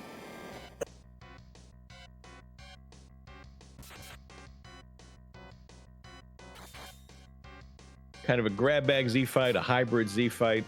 Not the most powerful weapons, not the most powerful spells, but just going to do as much as he can with the party he's got. Cure 4, that's not a big Cure 4. No, or maybe the smaller numbers just because she was fully healing some of the party. Gonna put up a Star Veil. Needs to get moving here, but I think he's gonna be okay. We're at 32,000 damage now, so another 9,000 and the reset will take place.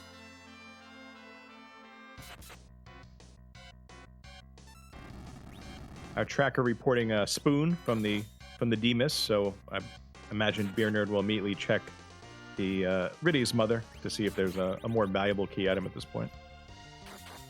I believe we have now reset, so 57,000 HP to go.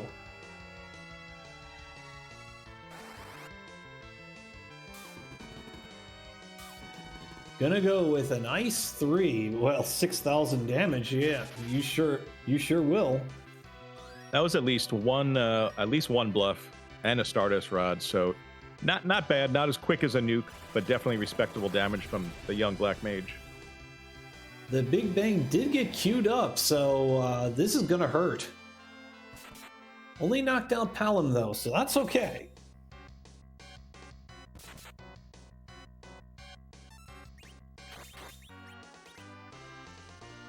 To answer Zedmud in the chat, the way you bypass the refill is by bouncing spells is the main way. Any direct attack, melee or spells will take you through the refill. So you have to be in reflex strats, which this party is not set up to do. You know, basically the Ice 3 was kind of some token damage from Palom.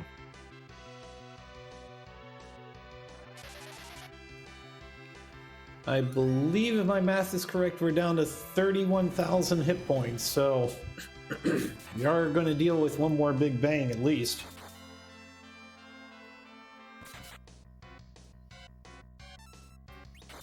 And I think we're also going to lose our Bacchus. Well, maybe not. Wow, quickly the HP is going down. Rosa can stay up. I think Dragus is going to be in good shape. If this high rolls, then maybe we have to recover a little bit, and just low enough. The 4 main contributing party members at this point stay up. Yeah, I believe we're about to enter Medio territory. I think we got another 4,000 HP, so we might be losing our Bacchus wine here.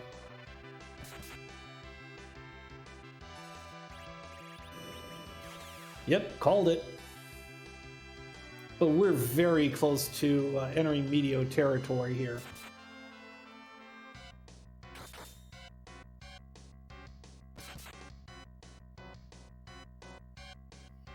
Yeah, you can see the swings coming out after the black hole hits, removing the berserk status. We're much less damage, on 3-digit damage on Cecil's side. And here comes, we're in nuke phase. That's probably your best target right now for nuke, right on that Sid. Sid can tank it. Yeah, I'm kind of surprised because I believe we're down to like 10,000 HP, so we've got to be really close. I must have miscalculated somewhere, but... Yeah, you might be right. One of those last hits might have just tipped us into Medio. It looks like it has. Yeah. Yep, there we go.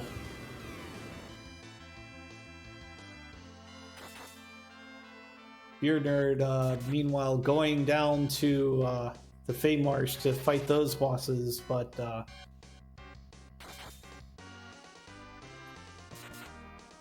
I do believe we are going to have a winner here. I think we're going to need 1 or 2 more slashes. I think that's going to do it. Oh, no, this one's going to do it. There we go. There's the flash. We've got a winner in Dragus. Final time today, 1 hour, 35 minutes, and 42 seconds. Great race there. Wouldn't you say, Dragus, as you join us? Good game. Yep. Thank you. So, pretty interesting to see there. Like, you and beernerd were kind of following each other for, like, at least the first half of it, maybe even longer than that. Yeah. Seems like at some point you had, like, you either optioned the moon if you really wanted to, or you're fighting everything then going underground. Were you tempted to go to the moon any earlier than you did? Not really, because like I knew that I was gonna have strength issues if I tried to go up before like underground. Yeah, you had the Cecil, but I guess the best we ever found for him was the light sword from the treasury. Yeah. I was wondering were you ever tempted to go trap chest hunting, or once you found that, did you think, well, it's not great, but it'll definitely get me through the seed? That's basically it. Like, I think I went to underground. I had the white spear and the light sword, and just some axes for Sid, and I was like, nah, this is probably our in-game equipment. I just want more attack armor.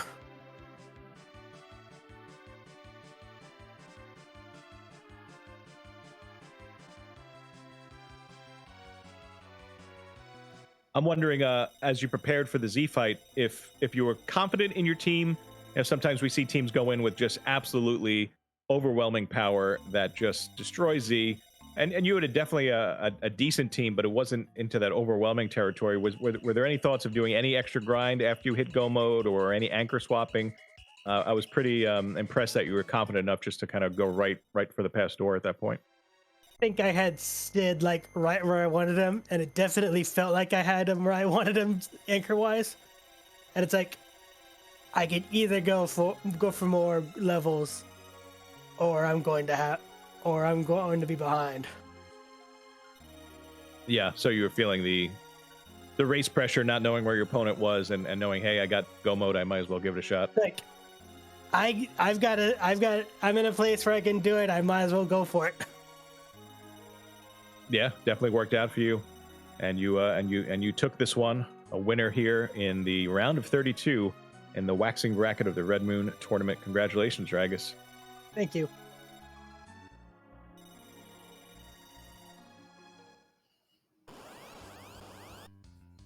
All right, so I think we're going to be checking out the Twin Harp spot in the end here. We are. Any other final thoughts as we hear the music, Dragus, on your run today? Really impressive victory.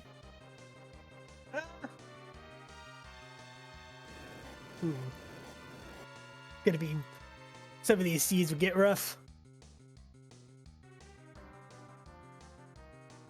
So you will be. The competition definitely is going to heat up as you move on to the round of 16. Do you have any particular strategies for your practice or your prep?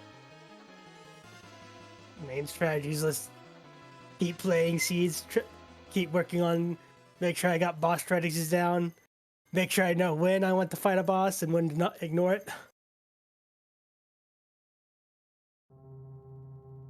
I think I got pretty decent with some of the coverage of stuff, because like the pan, getting the pan also got me good access to the Baron key.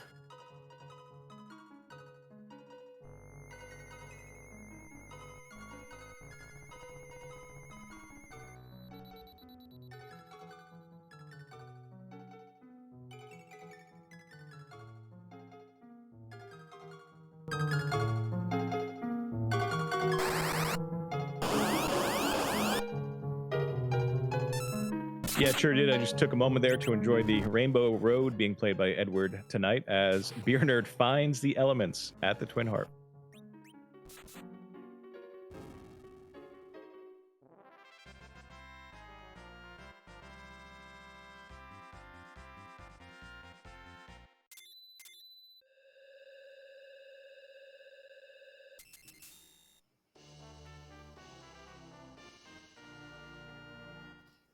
And beernerd therefore gains the crystal.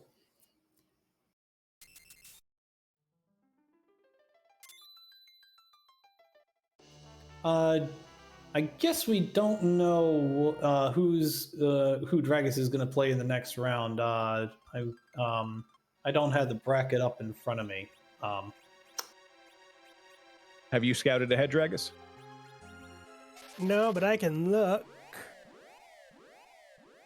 I might have it up as well. Looks like you're going to get the winner of Dekar, Smash, and Peasants. So that is going to be one heck of a matchup. Yep. I'm looking forward to whoever makes it out of that one to face you.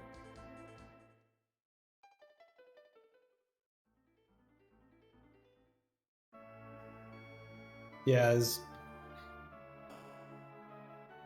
as we were saying as people were saying over in the prospectus a couple of weeks ago, good luck picking winners. You know, you're gonna have a tough time, I think. Yeah, we were mentioning that both you and beernerd had been in the competitive community here in Free Enterprise for a while, as has Peasants.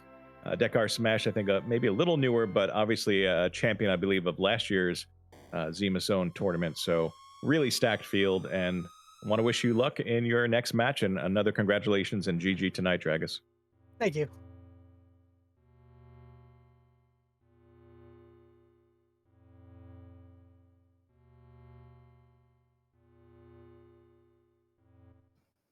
All right, so beernerd is going to challenge the Zeromus fight here. Should be pretty good. Yeah, so this was a nice little challenging seed, right, Mike Quartz? I mean, it was it was more challenging than you would think with a Cecil, because we didn't see an Excalibur, we didn't see a Crystal, and we didn't really see the Legend. We could have turned in the Legend and the Adamant. Yeah, beernerd could have. Maybe that could have wound up into a Giganax or something like that, but yeah. Yep, they were not handed that powerful ultimate weapon for Cecil early. They had that slog of a fight at CPU, where Cecil was struggling to do more than 500 damage to the back road orb. And it really came down to Dragus doing that Sheila 1 check, and beernerd, I think, skipping it and going straight to the moon and kind of having a different route to the crystal. We saw beernerd take on the giant at the same time Dragus was taking on Ogopogo for his crystal.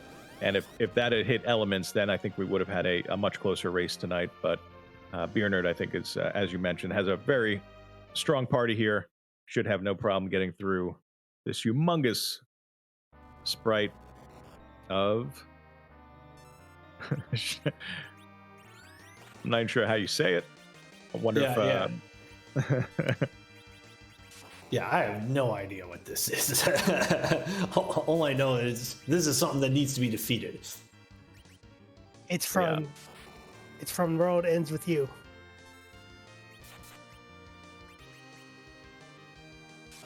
Sho Mina Mimoto. So we have Sho Minamus. Sho.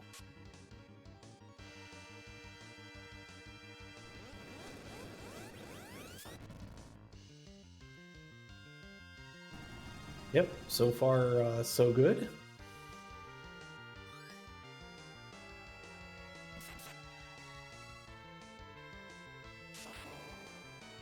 And sorry, excuse me. Similar damage to Dragus here. Yeah, I was just going to mention that the artist behind the Enterprise, Free Enterprise randomizer, Scala Kitty, mentioned that I guess it's a challenge. I never really considered that whenever she comes up with, or maybe someone requests a sprite, you have to make the name fit. Yeah, typically you're going to have, there's a few that don't end in mus, but you typically have to combine the name of the origin with that ending of Zeromus, and then you're limited by the character limit presented by the box there. Yeah, it's not easy to fit that in just 10 characters. Looks like it's almost easy fitting that entire sprite on the screen than it is the actual name for the sprite.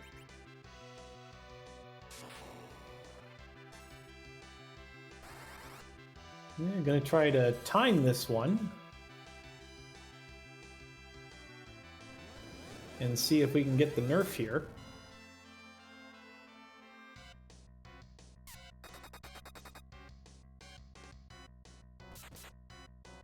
So the counter nuke come out, hit Cecil in the face.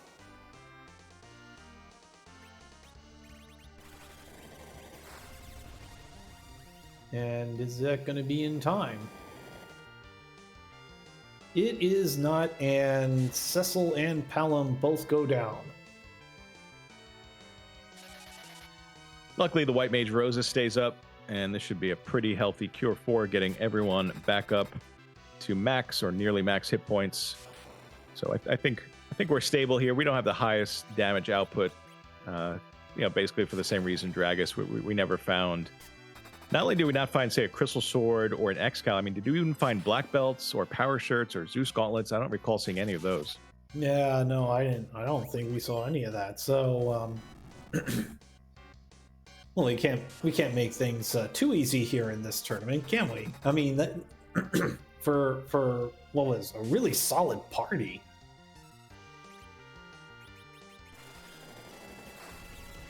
Yeah, just left hanging on the edge of overwhelming power. Not quite there. Oh no, Rosa's down. Well, we'll see if that black hole comes out, and there it is. And we'll see if beernerd can recover this, get the white mage up, get the heals out, stabilize this once again.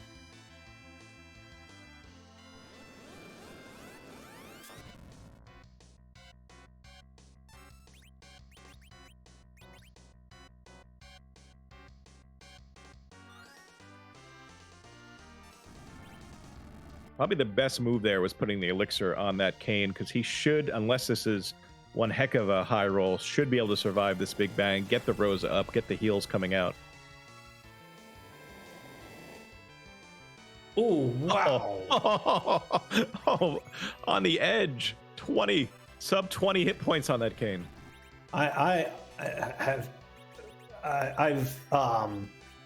I've seen over 2,500. Oh, and then an immediate big bang after that. Oh my goodness. Wow. And that is gonna do it. And are we gonna try again? I don't know. I don't think so. beernerd has resigned from this seed, and as I understand it, he is declining an interview today. So that was a tough fight, if I do say so myself. Yes. Yep. No time, unfortunately, to recover after the white mage goes down. I guess the whole fight hinged on keeping Rosa up, but definitely GG to beernerd for competing in the seed. And as you mentioned, basically staying toe-to-toe right next to Dragus for most of that early game, and just the decision of not pursuing Sheila 1, I think was the deciding factor in this one. But overall, a pretty exciting race tonight, Game Boy. Yeah, absolutely, and a really enjoyable way to start this tournament. And heck, we've got another race starting pretty much as soon as we raid, right? Right, Microcorgs? Yep, so I've been really happy to run this Free Enterprise race here tonight on RPG Limit Break. So thankful to have them as a partner with our community. But we are about to send you off to Free Enterprise channel itself, and we're going to be watching Jbrun TR versus Bad Karma, IB Karma. And in their match, I believe they are Blue Moon bracket. So you just saw some Red Moon, Blue Moon. You'll get to see some of the differences, including a slightly higher tier of Blue